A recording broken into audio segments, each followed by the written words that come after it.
हाँ हाँ बेटा, मैं ही तुम्हारा पापा। नमस्कार दर्शकों, सुबह के 6 बजे थे। नई दिल्ली रेलवे स्टेशन पर यात्रियों की भीड़ शुरू हो चुकी थी। प्लेटफार्म नंबर 3 के कोने में एक छोटा सा लड़का अपनी चाय की केतली और कुछ प्लास्टिक के कप लेकर बैठा हुआ था। उसका नाम रोहित था और उम्र महज 12 साल। उसके कपड़े फटे हुए थे लेकिन साफ थे। चेहरे पर मासूमियत थी और आंखों में एक अजीब सा दर्द जो उसकी उम्र के हिसाब से बहुत गहरा था। रोहित को नहीं पता था कि कभी उसका भी एक अलग जीवन था। एक बड़ा घर था, महंगी कारें थी और सबसे बड़ी बात यह थी कि उसके पिता एक IAS अधिकारी थे। वह नहीं जानता था कि उसका असली नाम रोहित राज था और वह राजधानी के सबसे प्रतिष्ठित परिवारों में से एक का सदस्य था। दर्शकों, आज से ठीक 12 साल पहले की बात है। उत्तराखंड के पहाड़ी इलाके में एक सरकारी कार्यक्रम चल रहा था। IAS अधिकारी अमित राज अपनी पत्नी प्रिया राज के साथ वहां गए थे। उनके साथ उनका 3 साल का छोटा बेटा रोहित भी था। अमित राज उस समय उत्तराखंड के एक जिले के कलेक्टर थे और वे इस कार्यक्रम की मुख्य जिम्मेदारी संभाल रहे थे। कार्यक्रम 2 दिन का था। पहले दिन सब कुछ बहुत अच्छा रहा। स्थानीय लोगों ने बहुत प्रेम से उनका स्वागत किया था। छोटा रोहित भी खुश था क्योंकि उसे पहाड़ों की हरियाली बहुत पसंद आई थी। वह अपने माता पिता का हाथ पकड़कर इधर उधर घूमता रहता था। दूसरे दिन कार्यक्रम शाम को खत्म हुआ। अमित राज और प्रिया ने सोचा कि रात में ही वापस दिल्ली के लिए निकल जाना चाहिए क्योंकि अगले दिन अमित के पास जरूरी मीटिंग थी। ड्राइवर ने कहा था कि बारिश हो सकती है, इसलिए रुक जाना चाहिए, लेकिन अमित की जिम्मेदारियों के कारण वे निकल पड़े। शाम के 7 बजे वे अपनी सरकारी गाड़ी में बैठकर दिल्ली के लिए निकले।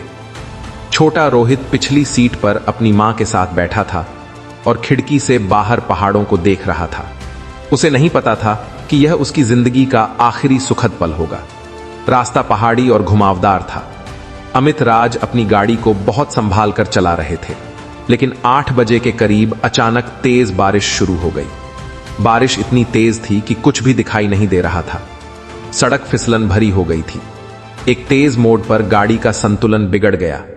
अमित राज ने कोशिश की लेकिन गाड़ी को संभाल नहीं पाए। गाड़ी सड़क से फिसलकर एक गहरी खाई में जा गिरी। धमाके की आवाज पूरे पहाड़ में गूंजी। प्रिया राज की मौके पर ही मृत्यु हो गई। अमित राज बुरी तरह घायल हो गए लेकिन वे जिंदा थे।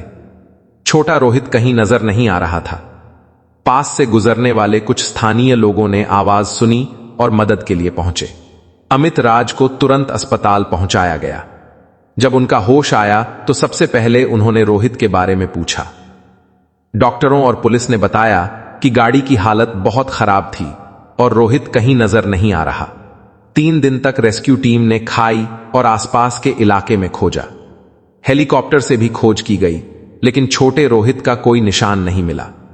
पुलिस और डॉक्टरों का मानना था कि बच्चा शायद खाई में ही कहीं दब गया हो या बह गया हो। अमित राज का दिल टूट गया था। एक ही दिन में उन्होंने अपनी पत्नी और बेटे दोनों को खो दिया था। वे महीनों अस्पताल में रहे और जब ठीक हुए तो एक बिल्कुल अलग इंसान बन चुके थे।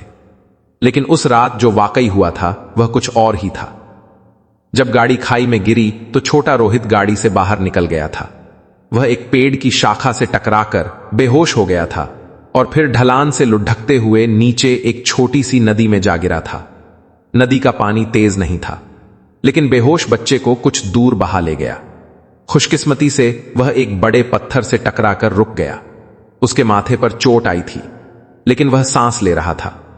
उसी रात खाई से लगभग 2 किमी दूर रामू काका नाम का एक आदमी अपना काम कर रहा था। रामू काका एक मजदूर था जो जंगल से लकड़ी काटकर शहर में बेचने का काम करता था। वह बहुत गरीब था लेकिन दिल का बहुत साफ था। रामू काका रात के समय काम करता था क्योंकि दिन में बहुत गर्मी होती थी। वह नदी के किनारे कुछ सूखी लकड़ियां इकट्ठा कर रहा था जब उसे पानी में कुछ हलचल दिखाई दी। पहले उसे लगा कि कोई जानवर होगा, लेकिन जब वह नजदीक गया तो देखा कि एक छोटा बच्चा पानी में पड़ा हुआ है। बच्चा बेहोश था लेकिन सांस ले रहा था। रामू काका का दिल जोर से धड़कने लगा। उसने तुरंत बच्चे को पानी से बाहर निकाला। बच्चे के कपड़े फटे हुए थे और माथे पर खून बह रहा था। रामू काका समझ गया कि कोई दुर्घटना हुई है। उसने इधर उधर देखा कि कहीं बच्चे के माता पिता तो नहीं है, लेकिन आसपास कोई नजर नहीं आया। रामू काका ने बच्चे को अपनी शर्ट में लपेटा और तेजी से अपने घर की तरफ भागा। उसका घर एक छोटी सी झोपड़ी थी जो जंगल के किनारे थी। उसकी पत्नी की मृत्यु कई साल पहले हो चुकी थी और वह अकेला रहता था। घर पहुंचकर उसने बच्चे का खून साफ किया और उसे अपने बिस्तर पर लिटाया। बच्चे के माथे की चोट गहरी नहीं थी, लेकिन वह अभी भी बेहोश था। रामू काका रात भर उसकी देखभाल करता रहा। अगली सुबह बच्चे की आंखें खुली। वह डर गया था और रोने लगा। रामू काका ने उसे प्यार से संभाला और खाना खिलाने की कोशिश की। बच्चा भूखा था, इसलिए उसने थोड़ा खाना खाया। रामू काका ने बच्चे से पूछा कि उसका नाम क्या है और उसके मां बाप कहां हैं, लेकिन बच्चे को कुछ भी याद नहीं था। वह सिर्फ रोता रहता था। डॉक्टर दिखाने के लिए पैसे नहीं थे, लेकिन गांव के एक बुजुर्ग ने बताया कि यह सिर की चोट की वजह से हो सकता है। कई बार सिर पर चोट लगने से याददाश्त चली जाती है। रामू काका ने सोचा कि पुलिस में रिपोर्ट करनी चाहिए, लेकिन उसे डर था कि कहीं पुलिस उस पर ही शक ना करे। गरीब आदमी और पुलिस के बीच अक्सर समस्याएं होती रहती थी। कुछ दिन बाद जब बच्चा थोड़ा ठीक हो गया तो रामू काका ने उसका नाम रोहित रखा। उसे लगा कि यह नाम अच्छा है। धीरे धीरे रोहित को रामू काका के साथ रहने की आदत हो गई। रोहित बहुत तेज बुद्धि का था। हालांकि उसे अपना पिछला जीवन याद नहीं था, लेकिन वह चीजों को जल्दी सीखता था। रामू काका ने उसे पढ़ना लिखना सिखाया। रामू काका का जीवन आसान नहीं था। वह सुबह 4 बजे उठता था, रोहित के लिए खाना बनाता था, फिर जंगल जाकर लकड़ी काटता था। शाम को वापस आकर उसे पढ़ाता था। रोहित भी समझदार था। वह रामू काका की मदद करने की कोशिश करता था। वह घर का काम करता था और कभी कभी रामू काका के साथ बाजार भी जाता था। साल बीतते गए। रोहित बड़ा होता गया। वह हमेशा रामू काका को अपना पिता मानता था। उसे कभी नहीं लगा कि वह उसका असली पिता नहीं है। रामू काका भी उसे अपने बेटे की तरह प्यार करता था, लेकिन गरीबी की मार में कभी कभी स्कूल की फीस भी नहीं जुटा पाते थे। फिर भी रामू काका ने कभी हार नहीं मानी। वह चाहता था कि रोहित पढ़ लिखकर कुछ बने। 12 साल बीत गए। रोहित अब एक समझदार लड़का बन गया था। वह देखता था कि रामू काका दिन ब दिन कमजोर होते जा रहे हैं। उनके हाथ कांपते थे और सांस लेने में तकलीफ होती थी। रोहित का दिल भर आता था जब वह रामू काका को मेहनत करते देखता था। उसने मन में ठान लिया था कि अब उसकी बारी है कि वह रामू काका की देखभाल करे। आज रोहित स्टेशन पर अपनी छोटी सी चाय की दुकान लगाकर बैठा था। उसे नहीं पता था कि आज का दिन उसकी जिंदगी बदलने वाला है। उसे नहीं पता था कि इस शहर में कहीं उसके असली पिता अमित राज अभी भी उसकी तलाश में थे। रोहित की दिनचर्या बिल्कुल तय थी। सुबह 4 बजे उठना, रामू काका के लिए चाय बनाना, फिर अपनी चाय की तैयारी करके स्टेशन जाना। वह हमेशा प्लेटफार्म नंबर 3 के उसी कोने में अपनी दुकान लगाता था जहां से उसे अच्छी आमदनी होती थी। रोहित की चाय की गुणवत्ता अच्छी थी। वह हमेशा साफ सुथरे कप इस्तेमाल करता था और चाय में सही मात्रा में दूध, चीनी और चाय पत्ती डालता था। इसी कारण उसके नियमित ग्राहक बन गए थे। रामू काका की तबीयत पिछले 6 महीनों से लगातार बिगड़ती जा रही थी। डॉक्टर ने बताया था कि उन्हें दिल की समस्या है और उन्हें भारी काम नहीं करना चाहिए, लेकिन गरीबी की मजबूरी में वे काम करने को मजबूर थे। एक दिन रोहित ने देखा कि रामू काका कुल्हाड़ी उठाने में भी मुश्किल महसूस कर रहे थे। उनके हाथ बुरी तरह कांप रहे थे और पसीना छूट रहा था। उस दिन रोहित का मन बहुत भारी हो गया। शाम को जब रामू काका थके मांदे घर लौटे तो रोहित ने उनसे कहा, काका, अब आप काम पर नहीं जाएंगे, आपकी तबीयत ठीक नहीं है। रामू काका ने मुस्कुराकर कहा, अरे बेटा, अभी तो मैं काम कर सकता हूं, तेरी पढ़ाई का क्या होगा? रोहित ने दृढ़ता से कहा, आपने मुझे 12 साल तक पाला है, अब मेरी बारी है। अब आप आराम करेंगे और मैं पैसे कमाऊंगा। रामू काका की आंखें भर आई। वे समझ गए थे कि रोहित अब बच्चा नहीं रह गया है, उसमें जिम्मेदारी की भावना आ गई है। अगले दिन से रोहित ने स्टेशन पर चाय बेचना शुरू कर दिया। पहले दिन उसने सिर्फ 60 कमाए, लेकिन वह खुश था। घर जाकर जब उसने रामू काका को पैसे दिए तो उनकी आंखें भर आईं। बेटा, मैं अभी भी काम कर सकता हूं, रामू काका ने कहा, नहीं काका, अब आप सिर्फ आराम करेंगे, डॉक्टर ने मना किया है। रोहित ने कहा। धीरे धीरे रोहित को स्टेशन की दिनचर्या समझ आने लगी। वह सुबह 6 बजे पहुंच जाता था और रात 8 बजे तक काम करता था। उसके ग्राहक बढ़ने लगे क्योंकि वह मेहनत से काम करता था और ईमानदारी से पैसे लेता था। रोहित ने एक नियम बनाया था कि वह हर कप चाय के 10 लेता था, रुपए लेगा, चाहे ग्राहक कितना भी अमीर हो या गरीब। उसका मानना था कि ईमानदारी ही सबसे बड़ा धर्म है। कुछ हफ्तों में ही वह दिन में 250 से 300 कमाने लगा था। इससे रामू काका की दवाइयां आ जाती थी और घर का खर्च भी चल जाता था। रामू काका की तबीयत भी धीरे धीरे सुधरने लगी थी। स्टेशन पर कई तरह के लोग आते थे। कुछ बहुत अच्छे थे जो रोहित से प्यार से बात करते थे। कुछ लोग रूखे थे लेकिन फिर भी उसका काम करा लेते थे। रोहित सबके साथ एक समान व्यवहार करता था। उधर दिल्ली में आईएएस अधिकारी अमित राज अपने दुख के साथ जी रहे थे।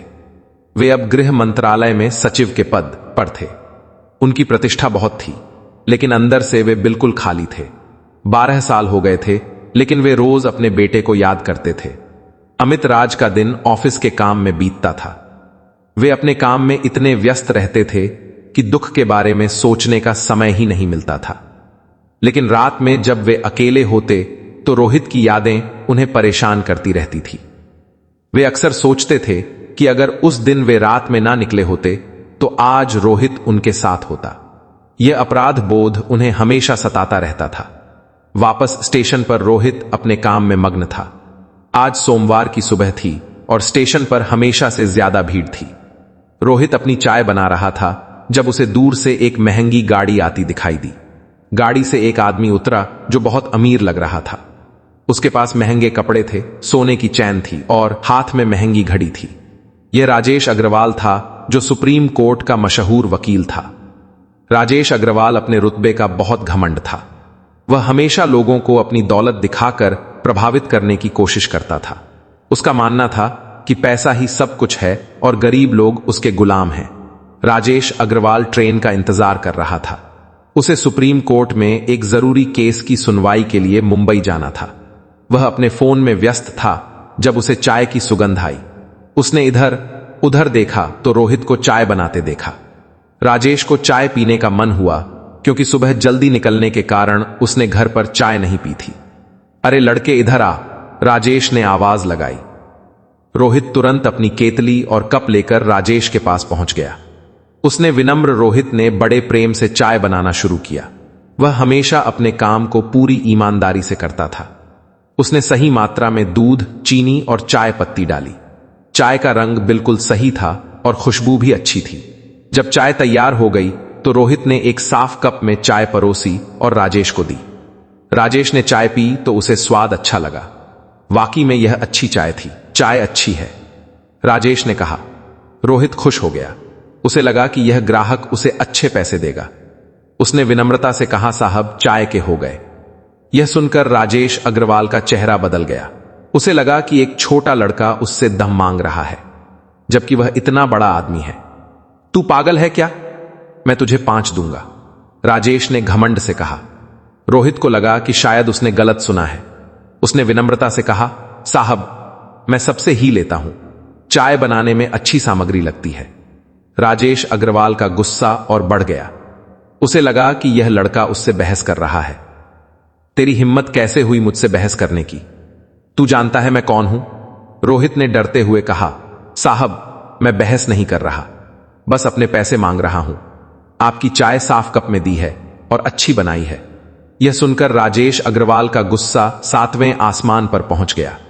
उसने रोहित के चेहरे पर जोर से थप्पड़ मारा। थप्पड़ इतना जोर का था कि रोहित का गाल लाल हो गया और उसकी आंखों में आंसू आ गए। लेकिन वह रोया नहीं। वह सिर्फ सोच रहा था कि रामू काका की दवाई के पैसे कैसे जुटाएगा। तेरी हिम्मत कैसे हुई मेरे जैसे अमीर आदमी से इस तरह बात करने की? तू जानता है मैं सुप्रीम कोर्ट का वकील हूं, मैं तुझे जेल भिजवा सकता हूं, राजेश चिल्लाया। स्टेशन पर कुछ लोग खड़े होकर यह सब देख रहे थे, लेकिन राजेश अग्रवाल के डर से कोई कुछ नहीं कह रहा था। लोग समझ गए थे कि यह बहुत बड़ा आदमी है और इससे पंगा लेना खतरनाक है। रोहित ने हिम्मत करके कहा, साह, मैं तो आपका सम्मान कर रहा हूं। मैं सिर्फ अपने पैसे मांग रहा हूं। मैं कोई गलत काम नहीं कर रहा। राजेश अग्रवाल और भड़क गया। उसने रोहित को लात मारी, जिससे वह गिर गया। जा, कोई पैसा नहीं मिलेगा। मैं तुझे यह 5 भी नहीं दूंगा। रोहित गिर गया, लेकिन वह हार नहीं माना। वह उठकर खड़ा हो गया। उसकी आंखों में आंसू थे, लेकिन वह रो नहीं रहा था। उसके मन में सिर्फ एक ही बात थी कि रामू काका के लिए दवाई कैसे लाए। राजेश अग्रवाल ने देखा कि लड़का अभी भी खड़ा है। उसे गुस्सा आया और उसने रोहित को एक और धक्का दिया। भाग यहां से, नहीं तो पुलिस को बुलाकर तुझे जेल भिजवा दूंगा। रोहित चुपचाप अपना सामान समेटने लगा। उसे लग रहा था कि शायद यही उसकी किस्मत है। गरीब आदमी का कोई इज्जत नहीं करता, लेकिन रोहित नहीं जानता था कि उसकी मदद करने वाला कोई फरिश्ता आने वाला था। आज का दिन उसकी जिंदगी को हमेशा के लिए बदलने वाला था। ठीक उसी समय जब राजेश अग्रवाल रोहित को परेशान कर रहा था, स्टेशन पर एक सफेद गाड़ी आकर रुकी।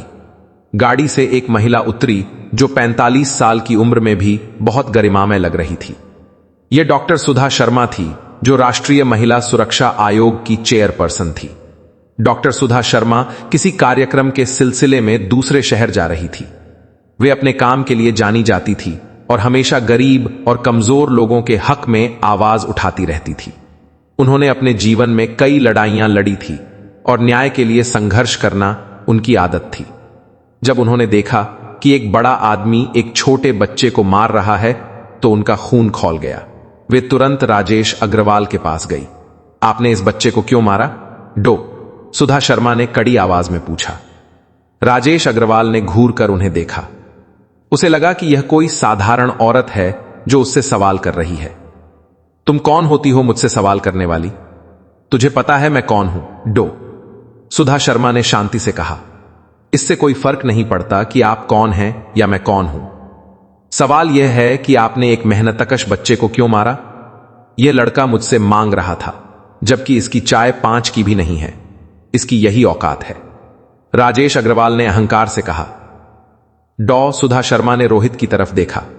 बच्चे का गाल अभी भी लाल था और आंखों में आंसू थे, लेकिन वह रो नहीं रहा था।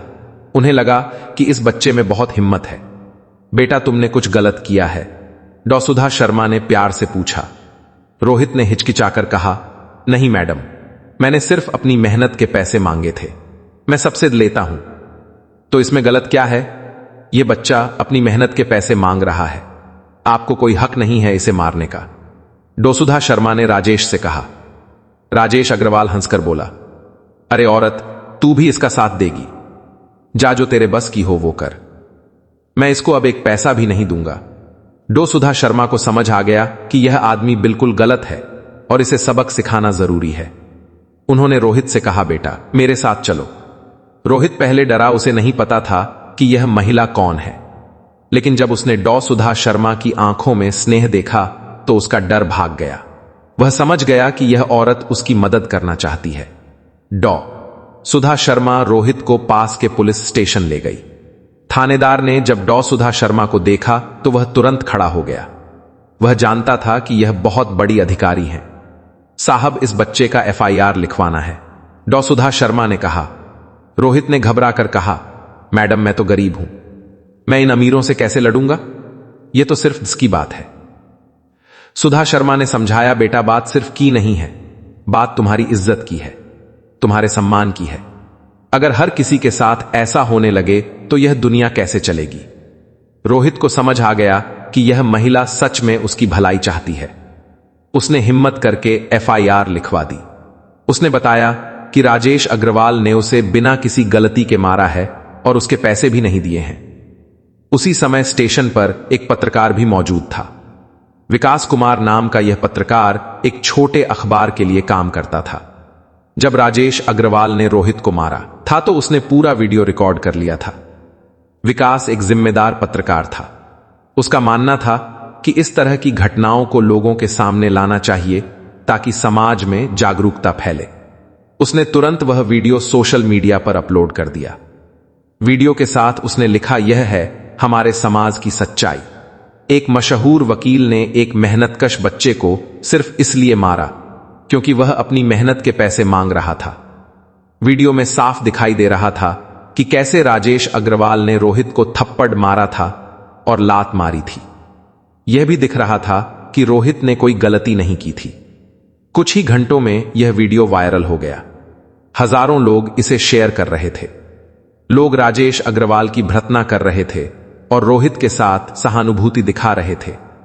कमेंट्स में लोग लिख रहे थे, शर्म आती है, ऐसे लोगों पर बच्चे ने कोई गलती नहीं की थी। अमीरी का घमंड, इस वकील को सबक मिलना चाहिए। वीडियो वायरल होने के बाद मीडिया ने इस मामले पर बहुत शोर मचाया। अखबारों में यह खबर फ्रंट पेज पर छपी।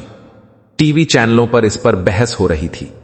राजेश अग्रवाल को पता चला कि उसका वीडियो वायरल हो गया है तो वह परेशान हो गया। उसके दोस्त और साथी उससे दूरी बनाने लगे। उसके क्लाइंट्स भी उसे नुकसान की नजर से देखने लगे। राजेश ने अपने प्रभाव का इस्तेमाल करके वीडियो हटवाने की कोशिश की, लेकिन तब तक बहुत देर हो चुकी थी। वीडियो इंटरनेट पर हर जगह फैल गया था। कोर्ट में सुनवाई शुरू हुई। राजेश अग्रवाल ने दिल्ली के सबसे महंगे वकील रखे थे। उन्होंने कई तर्क दिए कि यह मामूली सी बात है और इसे बढ़ा चढ़ाकर पेश किया जा रहा है, लेकिन वीडियो के सामने उनके सारे तर्क फेल हो रहे थे। वीडियो में सब कुछ साफ दिख रहा था कि राजेश अग्रवाल गलत था। रोहित की तरफ से डॉ सुधा शर्मा ने एक अच्छे वकील का इंतजाम किया था।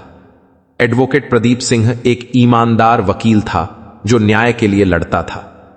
कोर्ट में जब रोहित ने अपनी गवाही दी तो जज साहब भी उसकी बातों से प्रभावित हुए। रोहित ने बहुत साफ तरीके से बताया कि वह सिर्फ अपनी मेहनत के पैसे मांग रहा था। मैं रोज यहां चाय बेचता हूं, मैं सबसे लेता हूं, मैंने साहब से भी यही मांगे थे, मैंने कोई गलत काम नहीं किया था, रोहित ने कहा। उसने यह भी बताया कि वह अपने रामू काका की दवाई के लिए पैसे कमाता है और यह उसकी जिम्मेदारी है। जज साहब ने कहा, यह बच्चा सिर्फ अपना हक मांग रहा था। मेहनतकश का अपमान करना और उसके साथ मारपीट करना अदालत की नजर में गुनाह है। राजेश अग्रवाल के वकीलों ने कई बार कोशिश की कि मामले को दबाया जाए, लेकिन वीडियो इतना साफ था कि कोई बचने का रास्ता नहीं था। अदालत में रोज भीड़ लगी रहती थी। लोग इस केस में बहुत दिलचस्पी ले रहे थे। मीडिया भी रोज कोर्ट के बाहर रिपोर्टिंग कर रहा था। रोहित रोज अदालत जाता था। डॉ सुधा शर्मा उसका साथ देती रही। वे उसे समझाती रहीं कि डरना नहीं है और न्याय जरूर मिलेगा। आखिरकार फैसले का दिन आया। कोर्ट हॉल भरा हुआ था। मीडिया, सामाजिक कार्यकर्ता और आम लोग सभी फैसले का इंतजार कर रहे थे। जज साहब ने अपना फैसला सुनाया। इस मामले में राजेश अग्रवाल दोषी है। समाज में अमीर गरीब का भेद हो सकता है, लेकिन कानून की नजर में सभी बराबर हैं। मेहनत करने वाले इंसान का अपमान करना और उसके साथ मारपीट करना गुनाह है। जज साहब ने राजेश अग्रवाल को 6 महीने की जेल की सजा सुनाई। साथ ही उसे 5 लाख का जुर्माना भरने को कहा, जो रोहित को मुआवजे के रूप में दिया जाएगा। यह सुनकर पूरी कोर्ट में तालियां गूंज उठी। न्याय की जीत हुई थी। रोहित को विश्वास नहीं हो रहा था कि उसे इतने पैसे मिल गए हैं। उसने डॉ सुधा शर्मा के पैर छुए और आंसू भरी आंखों से कहा, मैडम, आपने मेरी बहुत मदद की है। आप नहीं होती तो मुझे न्याय नहीं मिलता। डॉ सुधा शर्मा की आंखें भी भर आई। उन्हें लग रहा था कि यह बच्चा किसी फरिश्ते जैसा है। उसमें इतनी हिम्मत और सच्चाई है। रोहित के पास अब पैसे थे। उसने सबसे पहले रामू काका का अच्छे अस्पताल में इलाज कराया। डॉक्टरों ने जांच की तो पता चला कि उन्हें दिल की गंभीर बीमारी थी। ऑपरेशन के बाद वे बिल्कुल ठीक हो गए। रोहित ने अपने गांव में एक छोटी दुकान भी खोली। वह अब चाय के साथ साथ रोजमर्रा का सामान भी बेचता था। दुकान अच्छी चलने लगी क्योंकि रोहित ईमानदार था। लेकिन रोहित नहीं जानता था कि इस पूरे केस की वजह से उसकी जिंदगी में एक और बड़ा बदलाव आने वाला था। उसकी तस्वीरें अखबारों में छपी थी और किसी की नजर में वह पहचानी जाने वाली थी। रोहित का केस जब अखबारों की सुर्खियों में आया तो पूरे देश में इसकी चर्चा हुई। रोहित की तस्वीरें सभी बड़े अखबारों के फ्रंट पेज पर छपी। टीवी चैनलों पर भी उसके इंटरव्यू दिखाए गए। दिल्ली में गृह मंत्रालय के दफ्तर में आईएएस अधिकारी अमित राज अपने केबिन में बैठकर अखबार पढ़ रहे थे। जब उनकी नजर रोहित की तस्वीर पर पड़ी तो वे एकदम स्तब्ध रह गए। बच्चे का चेहरा उन्हें बहुत जाना पहचाना लग रहा था। कुछ ऐसा था जो उन्हें बेचैन कर रहा था। वे बार बार तस्वीर को देख रहे थे और सोच रहे थे कि यह चेहरा उन्हें इतना परिचित क्यों लग रहा है। अमित राज ने अखबार में पूरी खबर पढ़ी। जब उन्होंने पढ़ा कि रोहित 12 साल का है और उसे 12 साल पहले रामू काका ने नदी से निकाला था, तो उनका दिल जोर से धड़कने लगा। वे अपनी कुर्सी से उठकर खड़े हो गए। उनके हाथ कांप रहे थे। क्या यह संभव है कि यह वही रोहित हो जो 12 साल पहले उनसे बिछड़ गया था? अमित राज ने तुरंत अपने सेक्रेटरी को बुलाया और कहा कि वे आज का काम कैंसिल कर रहे हैं। फिर वे अपनी गाड़ी में बैठकर रोहित के गांव के लिए निकल गए। रास्ते भर उनका दिल जोर से धड़क रहा था। अमित राज ने समझाया, काका जी, मैं रोहित को आपसे अलग नहीं करूंगा।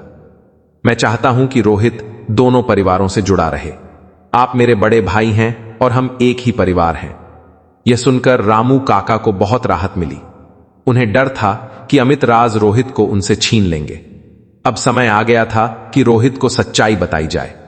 दोनों ने मिलकर तय किया कि वे आराम से रोहित को सब कुछ बताएंगे। शाम को जब रोहित दुकान बंद करके घर आया तो उसने देखा कि अमित राज साहब घर पर बैठे हैं।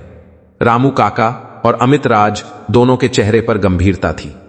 क्या बात है काका, आप दोनों इतने गंभीर क्यों लग रहे हैं? रोहित ने पूछा। रामू काका ने प्यार से रोहित को अपने पास बिठाया। बेटा, आज तुझे कुछ जरूरी बात बतानी है। रोहित ने देखा कि दोनों के चेहरे पर अजीब सा भाव है। वह समझ गया कि कोई बड़ी बात होने वाली है। रामू काका ने धीरे धीरे सारी कहानी बताई। उन्होंने बताया कि अमित राज रोहित के असली पिता हैं और 12 साल पहले एक्सीडेंट में वे अलग हो गए थे। जब रोहित को पता चला कि अमित राज उसके असली पिता हैं, तो वह पूरी तरह सन्न रह गया। उसे विश्वास नहीं हो रहा था कि जिन्हें वह साहब कहकर बुलाता था, वे उसके पिता हैं। रोहित को समझने में कुछ समय लगा। वह कभी अमित राज को देखता था, कभी रामू काका को। उसके मन में बहुत सारे सवाल थे। तो क्या मेरा असली नाम रोहित नहीं है? उसने पूछा। अमित राज ने कहा, बेटा, तुम्हारा नाम रोहित राज है, लेकिन रामू काका ने जो नाम दिया है वही सही है, क्योंकि उन्होंने तुम्हें पाला है। फिर रोहित ने अमित राज के पास जाकर कहा, पापा। यह शब्द सुनकर अमित राज की आंखों से आंसुओं का सैलाब बह निकला। 12 साल बाद किसी ने उन्हें पापा कहा था। वे रोहित को गले लगाकर रोने लगे। रोहित भी समझ गया था कि यह वही पिता हैं जिनकी तलाश उसे अपने दिल में हमेशा रहती थी। हालांकि उसे कुछ याद नहीं था, लेकिन दिल में एक अजीब सा लगाव था। लेकिन रोहित ने साफ कह दिया, पापा, रामू काका हमेशा मेरे पहले पापा रहेंगे, क्योंकि उन्होंने मुझे पाला है। आप मेरे दूसरे पापा हैं। अमित राज ने कहा, बिल्कुल सही कहा बेटा, मैं भी यही चाहता हूं। उन्होंने रामू काका से कहा, जी, आप मेरे बड़े भाई हैं। अब हम एक ही परिवार हैं। रोहित दोनों घरों का बेटा रहेगा। रामू काका की आंखें भी भर आई। वे खुश थे कि रोहित को उसके असली पिता मिल गए हैं, लेकिन उन्हें यह भी डर था कि कहीं रोहित उन्हें भूल ना जाए। रोहित ने रामू काका को देखकर कहा, आप चिंता मत करिए। आप मेरे असली पापा हैं, क्योंकि आपने मुझे पाला है। मैं आपको कभी नहीं छोड़ूंगा। अब खुशियों का माहौल था। 12 साल बाद एक परिवार फिर से मिल गया था। अमित राज ने कहा, अब तुम दोनों दिल्ली चलोगे। मेरे पास बड़ा घर है। रोहित की अच्छी शिक्षा का इंतजाम करूंगा। रोहित की पढ़ाई का इंतजाम दिल्ली के बेस्ट स्कूल में किया गया। वह बहुत होशियार था और जल्दी सीखता था। अमित राज ने उसे सभी सुविधाएं दी, लेकिन यह भी सिखाया कि गरीबी के दिनों को कभी नहीं भूलना चाहिए। रामू काका भी दिल्ली आ गए। अमित राज के बड़े घर में उनका अलग कमरा था। अब वे दादाजी की तरह रोहित का ख्याल रखते थे। रोहित अब 2 परिवारों के प्यार में पला रहा था। अमित राज उसे आधुनिक शिक्षा देते थे और रामू काका उसे जिंदगी के असली मूल्य सिखाते थे। रोहित ने कभी अपने संघर्ष के दिनों को नहीं भुलाया। वह अक्सर अपने स्कूल के दोस्तों को बताता था कि गरीब होना कोई शर्म की बात नहीं है। मेहनत करना और ईमानदारी से काम करना सबसे बड़ी बात है। डॉ सुधा शर्मा भी रोहित से मिलने आती रहती थी। वे रोहित को अपने बेटे की तरह मानती थी। रोहित भी उन्हें अपनी मां की तरह सम्मान देता था। कुछ साल बाद रोहित ने अपनी पढ़ाई पूरी की और अपने पिता की तरह आईएएस बनने का फैसला किया। वह चाहता था कि समाज की सेवा करें और गरीबों की मदद करें। रोहित की मेहनत रंग लाई और वह आईएएस एग्जाम में टॉप किया। जब उसके रिजल्ट की खबर आई तो पूरा परिवार खुशी से झूम उठा। अमित राज की आंखों में गर्व के आंसू थे। रामू काका भी बहुत खुश थे। उन्होंने कहा, मैंने हमेशा कहा था कि रोहित कुछ बड़ा बनेगा। रोहित ने अपनी पहली सैलरी से रामू काका के नाम एक छोटा घर खरीदा। उन्होंने कहा, यह आपकी मेहनत का फल है। आज रोहित एक सफल आईएएस अधिकारी है। वह अपने काम में गरीबों की मदद करता है और यह सुनिश्चित करता है कि कोई भी मेहनतकश व्यक्ति का अपमान ना हो। रोहित अक्सर कहता है, एक थप्पड़ ने मेरी जिंदगी बदल दी।